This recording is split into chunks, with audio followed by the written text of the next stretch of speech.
Perhaps never. All right, Struck me how K-pop seems to be like an accelerated version of Western pop. It is brighter, more dynamic, and more calculated. Its styles and genres constantly shift, and the song sections rapidly change. From the high-cost music video sets to the tightly coordinated choreography, it seemed like the end result of work done by a large number of people with the utmost technique. You didn't DM Grimes to come on the stream? No, actually, I literally I remembered after I DM'd the other lady. I DM'd Grimes as well to come on the stream. It probably won't happen, but I should have DM'd her yesterday. That'd be tight. Technicality. I decided to look into the history behind this genre, and although I always knew that the process would be highly manufactured, its extent surprised me. To understand K-pop, we must look at several factors, beginning with South Korea's history. This video is outdated and full of misinformation. It sucks massive nuts. Holy fuck, dude. I've 38 seconds in, dude. Like, what fucking happened here that, like, you saw in the first 38 seconds? From the very beginning, South Korea was built partially as a U.S. proxy state to combat the rise of communism. It was established in 1948 during the Cold War, when preventing the rise of communism was one of the USA's top priorities. Because of this, the U.S. appointed anti-communist dictator Syngman Rhee as South Korea's first president, who began extrajudicial imprisonments and executions of leftists, even leading to civilian massacres. The government received such vast sums of American aid that it would almost near the total size of the... Wait, let me fucking pre-scan this shit. Hold up.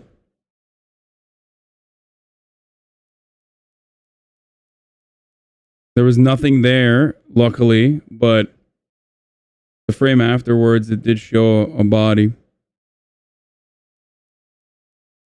Because some channels I forget.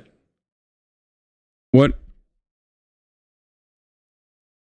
Let me pre-scan real quick, boys. Let's take a look at what's going on.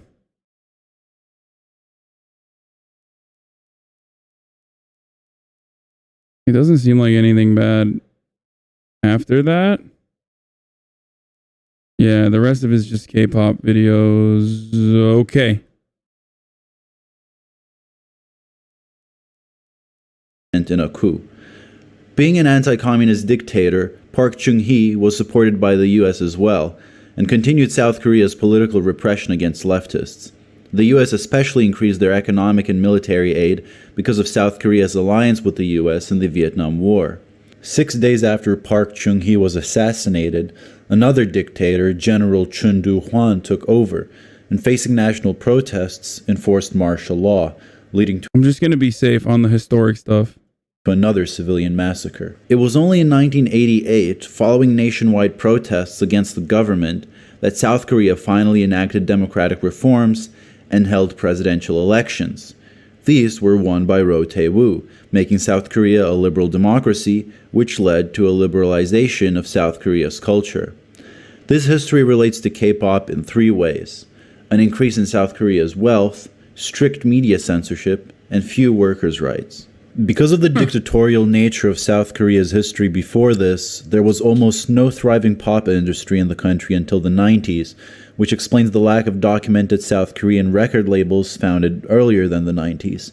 The censorship and traditional values enforced by South Korea's dictators were overarching. And it's, wow, people with EXO in their names saying this video is bad, it's boring. I wonder why EXO's Lucky One is saying that this video is bad and boring. entirely changed the trajectory of South Korean pop culture. I'm sure there's nothing else going on there. Western pop music developed with phonographs and radio stations. Like, even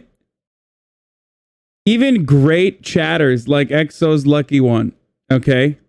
Like long-term community members can't turn it off. They can't. South Korean pop music, on the other hand, developed with the television.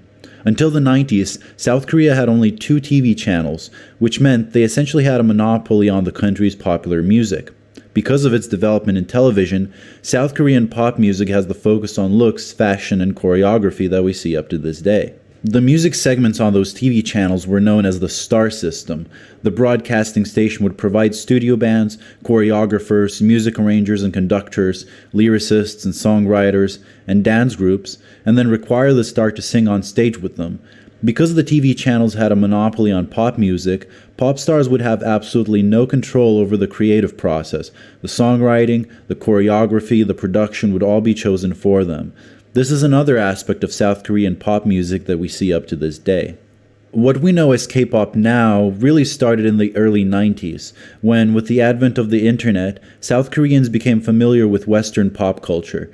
This led to the formation of Seo Taiji and the Boys, who combined Korea's pop music with the Western influences of rap, rock, techno, and R&B, and started the craze that we know today. Additionally, the 90s were marked by a shift in the South Korean economy, from a focus on automobile, chemical, construction, and electronics industries to a vast increase in the culture industries, which incentivized the establishment of K-pop managerial companies, the biggest of which, to this day, are SM Entertainment, YG Entertainment, and JYP Entertainment. However, despite this shift to cultural industries, the work ethic remained the same. SM Entertainment, led by Lee Soo-man, initially produced musician Hyun Jin-young, whose debut was a failure, leading to a net loss for the company. After this, Soo-man decided to create a new system in which the creation of K-pop stars would be entirely systemized, calculated, and under the control of the company. As Hannah Waite describes in The History, Development, and Future of K-pop in the Korean Music Industry, Soo-man therefore developed what is now referred to as the in-house system. No longer would SM only produce their artists, they would control every aspect of the artist's career, as seen in the company objectives, to plan, make, and circulate discs, to control music publishing, licensing, and advertising, to provide agents and managers, to organize events, and to operate a star-making academy. Everything was now housed under the roof of that shabby white building in Apgujeong. In the SM building, every position was staffed.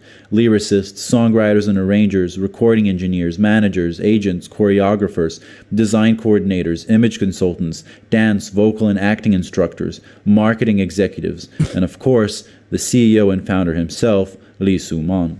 The system ended up being a great success, and every major South Korean managerial company to this day follows it. But what is the process behind generating... Or if you already have, but did you talk about the Yahtse strike? Dude, that's the first thing I talked about today, man. There's a SM Entertainment restaurant opening up in K-Town in LA soon. I almost managed it. Crazy how big these companies are. South Korea's idols. It typically begins with young students participating in company-run auditions. If the company decides that an applicant is talented enough, they become a trainee. As a trainee, you begin intense musical and choreographical training. They have to sacrifice all guarantees of personal freedom, sleep, and comfort. While living in small apartments, trainees are monitored for height, weight, and figure. Some contracts include agreements to undergo plastic surgery. Social media and dating are not... Holy fuck! You agree to undergoing plastic surgery, dude? That's nuts. Yo, I'm sorry. I don't think... Maybe you can find, like, at the very most, one fucking example of that in, like, the United States of America. Actually, probably not even, dude. People trying to fucking liken this to... Like, there's external pressures that cause, obviously, Western pop stars and shit to undergo plastic surgery as well. But I don't think there is a single fucking, like, celebrity that I can think of that has been forced through a contract to undergo plastic surgery.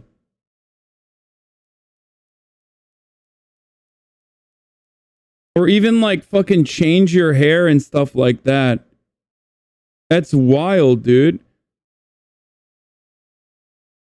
That's actually wild. Not as wild as obviously a contractual obligation at the top of the hour to run a 60-second ad break, but, you know, wild nonetheless.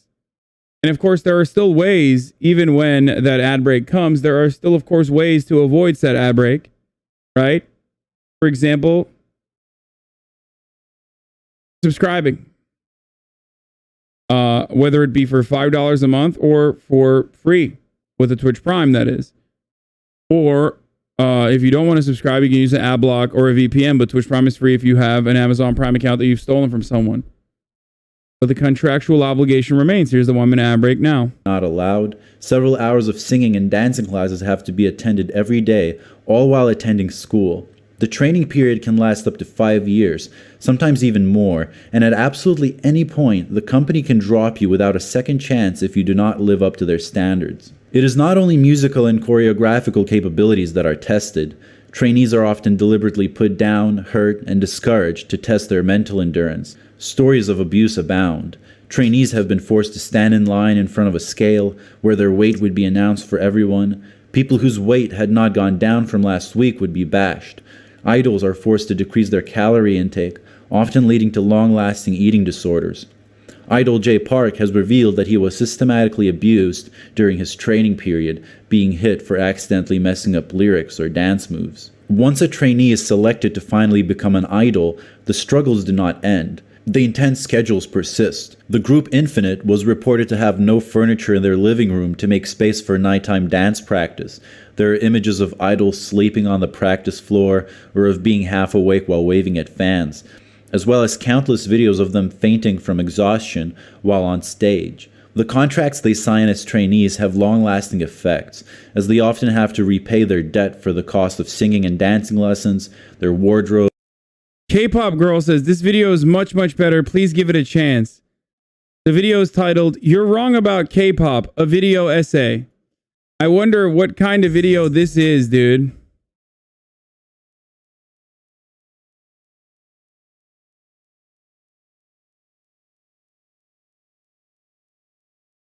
And living costs, among other things. They even have the term slave contract, specifically to refer to unfair K-pop contracts, some of which last up to 13 years. The unrealistic body standards persist, idols often being shamed for their weight or being encouraged to undergo plastic surgery. And even after all this, idols are still often surprised and disappointed at the low wages they receive. Most of the money goes to managers, choreographers, producers, and wardrobe assistants, among others. How do you slice a fraction of a penny and give that to an artist? You physically, literally cannot do it. But how could a company have such a tight grasp on someone's life? Why do future trainees sign contracts so restrictive? I believe it to be mainly 3 reasons. First of all, the state of Nikki Stan. K-pop stans. I stand with you against Hasanabi in this plight against musical artists.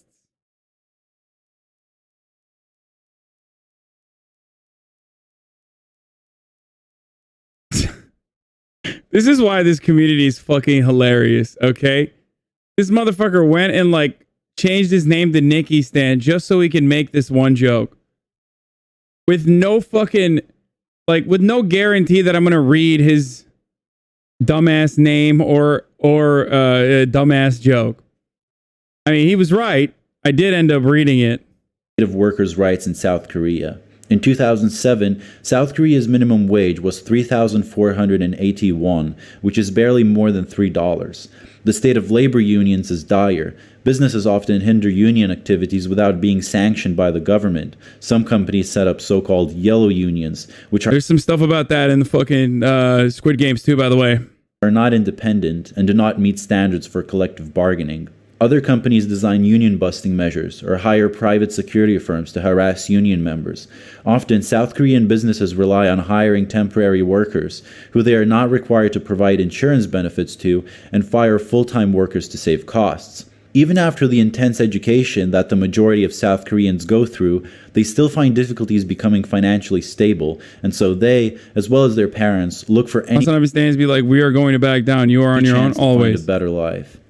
Secondly, while in Western capitalist countries, an increase in leisure time after World War II led to many musicians starting out independently, using their free time to start bands, write songs, and record music, where a record label deal would only come in later, the material conditions of South Korea did not allow for this. The necessity of intense studying and work leaves very little free time for common people to engage with music without the help of record labels and management companies. Because of this, South Korea's culture of pop music was entirely dominated by capital from the very beginning. People who dream of a career in music Lole, imagine changing your name for a joke. Says House on Picker. Often have no chance but to sign up for such managerial companies. Thirdly, it is the age at which many trainees begin their career. For instance, Jessica Jung, now a member of Girls' Generation, was 11 years old when she was approached by a talent scout and accepted as an SM trainee. Her 6-year-old sister was... Yo, when people say like, fucking, dude, this video is outdated, what do you mean? Like, she wasn't 11? Okay, she's now 18. Got it. But she was still 11 when she was approached. You know what I mean? What are you talking about? Oh, dude, this video, the information in this video is so outdated, dude. Okay, she's older now. Was invited to audition as well, but was deemed too young by her mother. Regardless, she also joined the company a few years later. Seo-hyun, also a member of Girls' Generation, was only 11 when she auditioned.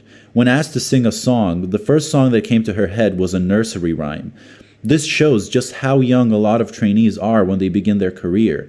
At this point, they might not realize the full implications of what they're signing up for. The fact that they are sacrificing their leisure time, their ability to have long-term friends, social media, in some cases their health and self-esteem, their childhoods are robbed from them and given up entirely to shape them into tools of the company, sculpting every aspect of their being. Their childhoods are robbed from them and given up entirely to shape them into tools of the company, sculpting every aspect.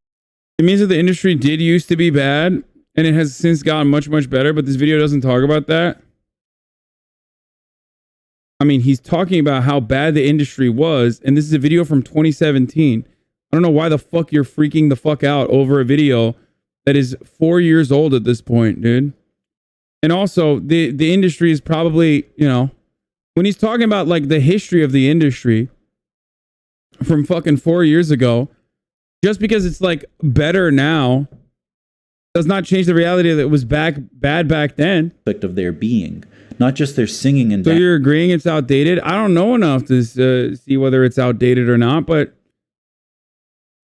it, like, I fucking highly doubt that it magically got better in a matter of 4 fucking years. Abilities, but their appearance, behavior, outward personality, and life schedule.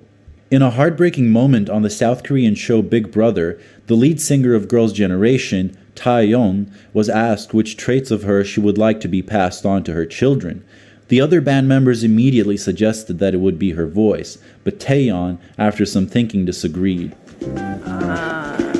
아니요. 목소리는 안 주고 싶고요. 왜?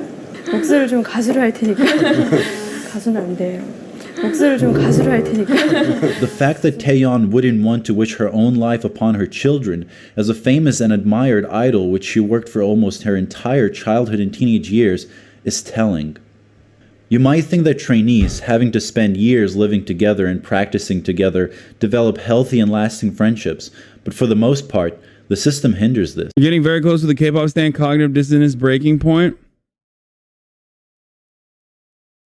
Yo, if you don't know enough, why do you form opinions based on misinformation? Guys, this is a part of the learning process, okay? I'm not going to go ahead and assume that this is this is just absolutely misinformation. Why the fuck? I know Cuck philosophy. I like a lot of his videos. He's usually very thorough. I'm more inclined to assume that an entire fucking subgenre of stan culture that is dedicated to idolizing people who literally are called idols are probably going to refuse to see some of the most horrifying fucking aspects of capitalist exploitation, regardless of how leftist they are, over a fucking leftist content creator who does a pretty fucking solid job of video essays otherwise in an industry that is notorious for exploitation. Like, I'm sorry, saying that this is from 10 years ago doesn't change the reality that, like, these things most certainly still happened. Okay? If you're truly a fucking stan of K-pop idols, as you claim to think you are, then instead of fucking whitewashing the horrifying side of the industry, you know, advocate for better conditions for them. Because ultimately, you're no different than your fucking racist ass, hog ass fucking uncle who literally is like, I love football players when they're running with the ball real good. But then they fucking turn around in the moment when they like turn around and kneel during the national anthem for fucking police brutality. They go, get the fuck back up, boy. Get up Like, that's just, but you're doing that with, Tumblr speak instead. Run that ball! Like, it's no different to refuse to recognize the humanity of the people that you idolize and love them, and while simultaneously, like, try to defend or whitewash an industry that fucking exploits them in horrifying ways to a degree where there's, like, fucking suicide problems and shit like that. I don't know what to tell you then. Like, if you're truly an advocate, if you're truly a stan, you should be fucking, standing the human and not just necessarily the carefully constructed image and the industry that props that up.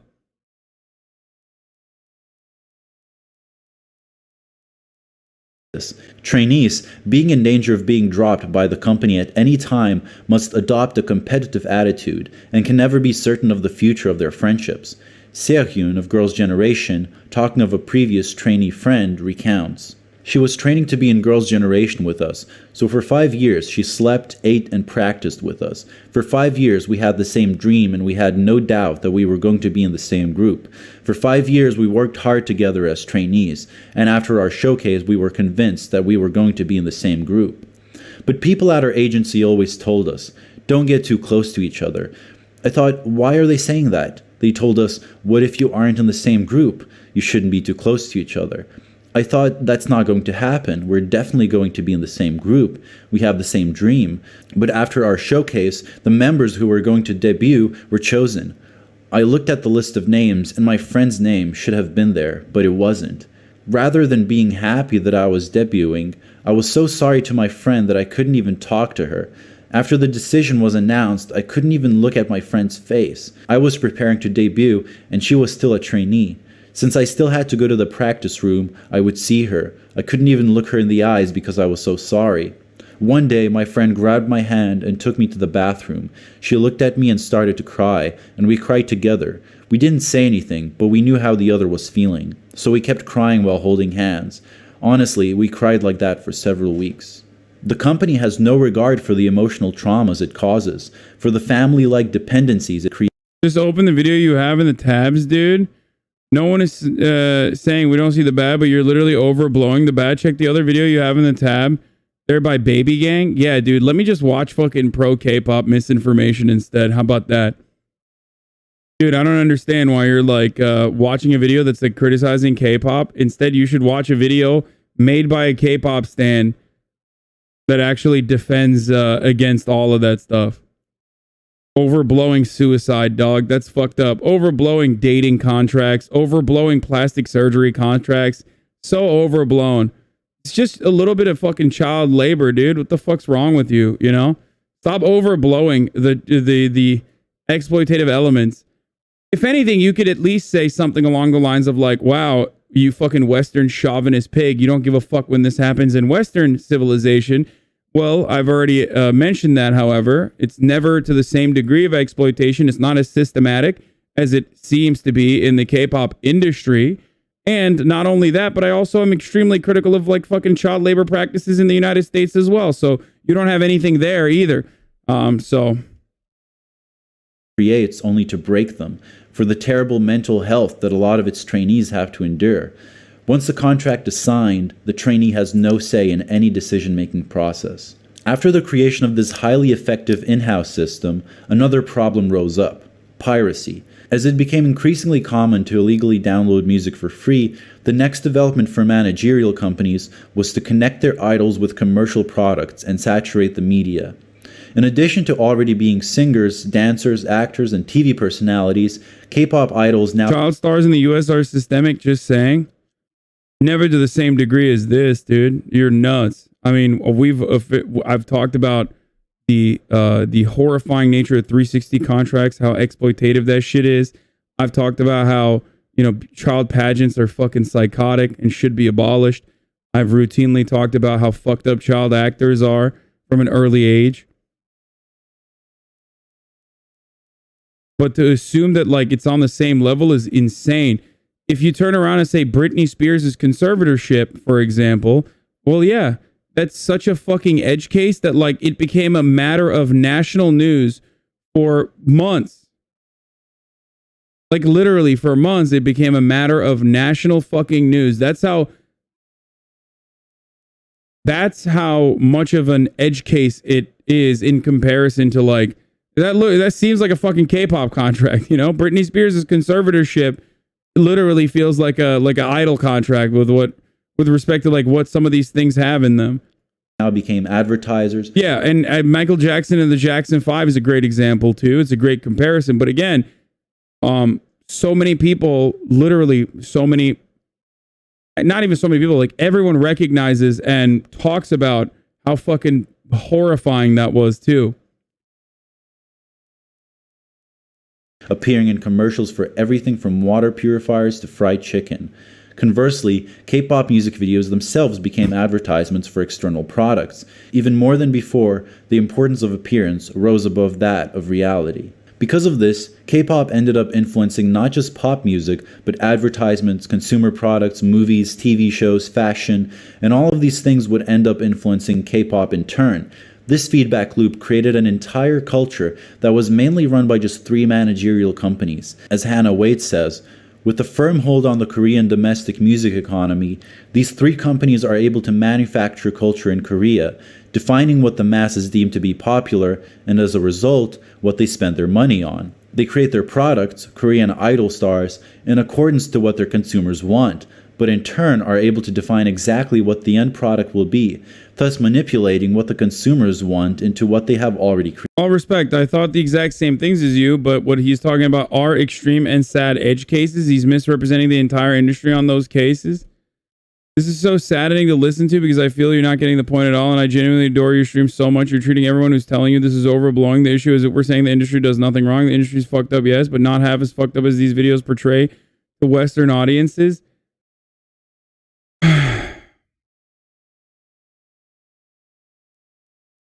Hasan failed K-pop trainee. Okay, this is a meme by someone in here right now. Shut the fuck up. It's not like a serious take.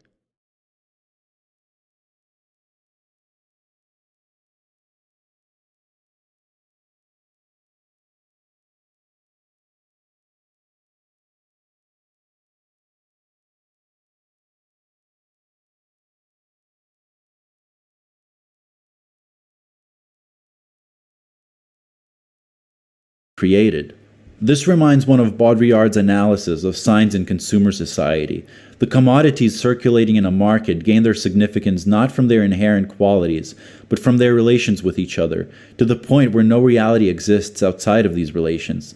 The entirety of South Korean pop culture becomes fully manufactured, because K-pop idols are influenced by what is popular, but what is popular itself is already influenced by fully manufactured K-pop idols. The commodities produced by the contemporary Korean wave are prime examples of simulacra, copies without originals. Because of the nature of the business, the individual idols have virtually no autonomy in the production process. The division of labor is extremely strict and disciplined, with each department trying to push its limits. Such a way of making music can only be achieved by almost inhuman levels of calculation and technicality. And this is why K-pop appears to be so overproduced. Compared to its Western counterparts, K-pop music videos are brighter, more saturated, the choruses are larger and the hooks sharper. It is all delivered with forcefulness. Genres, fashions, color schemes, and dance styles are crammed into single music videos, desperately trying to fit the visions of a multitude of different people. Everything is characterized by an excess in the visual and the sonic, an excess in the group structures, and an excess in touring and expansion. Such excess could only be— It happens to white people, so it's not as bad when it happens to other people? Wait, what?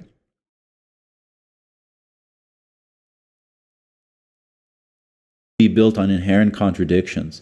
The contradictions between cheerful, carefree appearances and strict discipline and restricted freedom. Contradiction between confident, independent attitudes. Have you seen how much money is put into music videos? The clothing alone is thousands of dollars. Yes, I am familiar.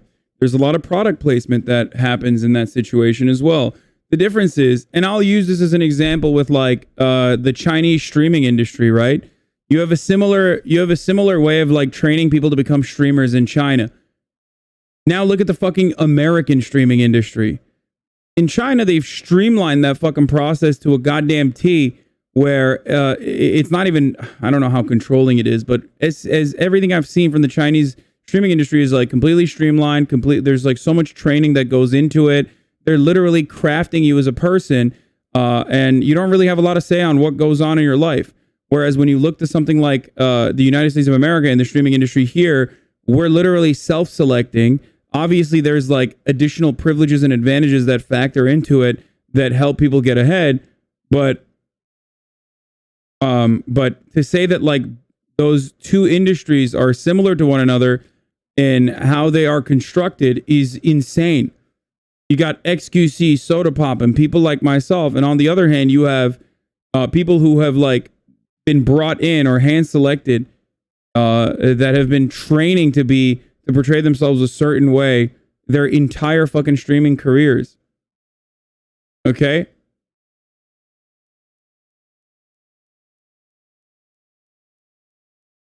That's insane. Like,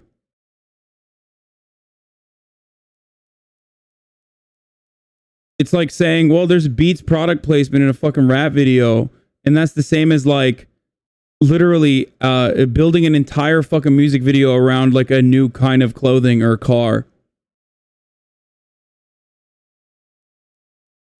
Attitudes and complete dependence on the system, contradictions between sexual objectification and innocent. Fans reduce their personality to the things they love, so you're actually personally attacking these people. This has no good ending.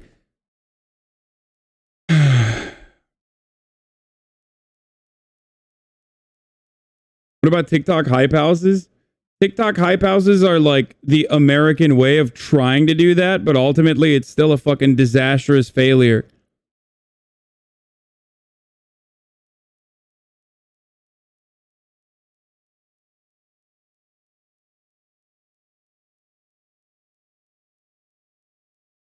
Like, you really think a TikTok hype house is similar to like whatever is going on here?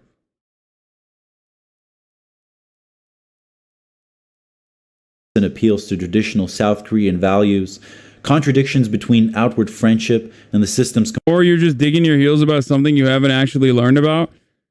I'm gonna be honest with you, Yongi, you don't want me to learn more about this because then I'm gonna be extremely vicious. It seems like, especially with the counters that I'm seeing from this fucking chat, community members, you don't want me learning more about K-pop, motherfucker. I promise you. Because I'm learning right now. And if you want me to learn more about K-pop, that's not going to end well for you. It's going to end with you fucking despising me a lot more than you do currently. Why in the ever-loving fuck would you think that I would ever be defensive of an industry that is, one, hyper-exploitative?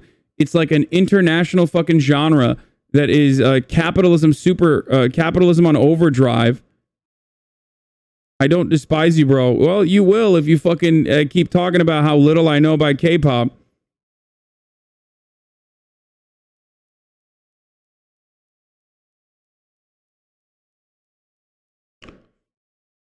You know what I mean? Like, why would you ever think that I would be like even remotely defensive of how this operates in any meaningful capacity?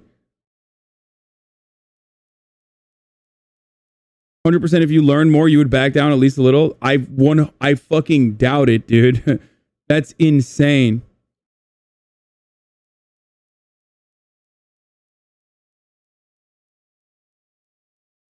That's like...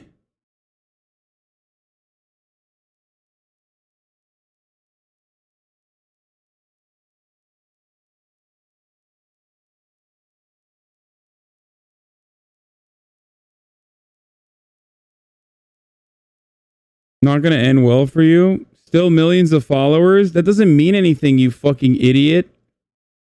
What? Millions of followers? Not gonna end well for you? So?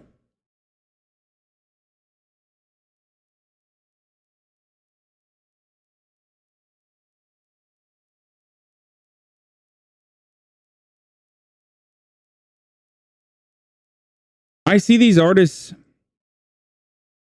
as laborers. I see these artists as workers who are being exploited, okay? I see them as a cog in the fucking machine.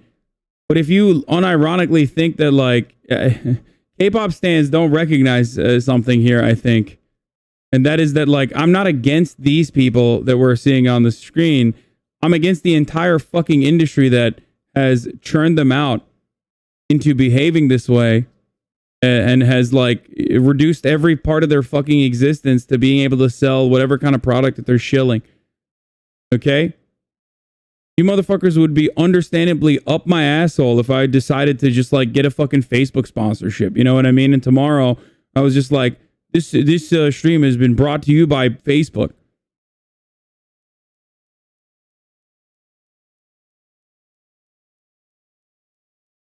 It's all good. Look, I talk about blind spots all the time. And given how fucking awful the world is,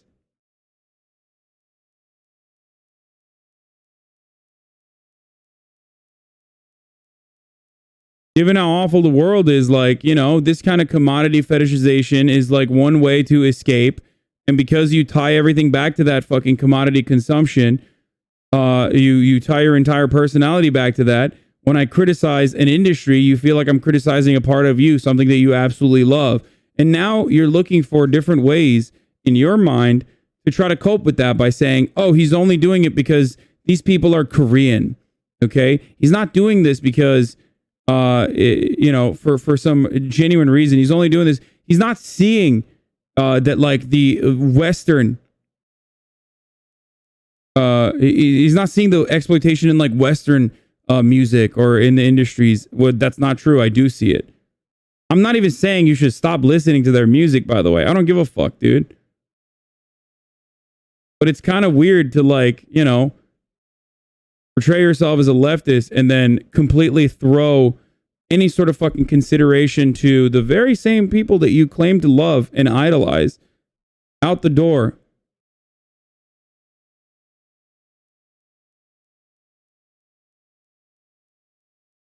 Complete disregard. I get what you're saying completely, but it's not actually that much more exploitative than the Western entertainment industry. There's a sensationalist focus on edge cases in these videos because it's easier to appeal to Orientalist attitudes in the West.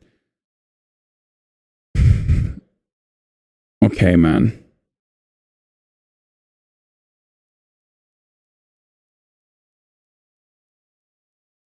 Like, no. That's not true. Yes, there is horrifying levels of exploitation in the American or in the Western fucking in Western celebrity worship and in Western media as well. But it's not, it's just simply untrue if you think that like this is exactly the same. And that's bad too. I mean, I fucking criticize Western. I criticize the way that like young artists are whipped into shape in you know, Western media as well.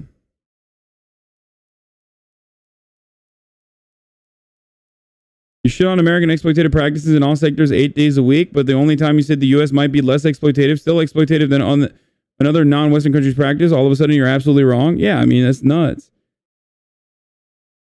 It's like fucking Japanese work culture. What is it called? The everyday man or whatever? The salary man culture. And how demonstrably horrifying that is for the mental health of the Japanese people. When I talk about the salary man and the salary man's experiences, like, I'm not saying that, you know, Japan is bad or whatever the fuck. Or that Japanese people are bad. I'm talking about fucking how horrible that that way of working is, that way of work culture is. And it's demonstrably horrible, especially considering the fucking insane suicide rate.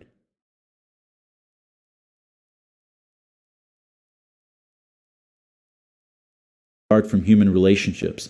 Finally, the contradiction between the idol appearing as a godly, almost all-powerful cultural icon and the reality of the idol's complete lack of creative autonomy.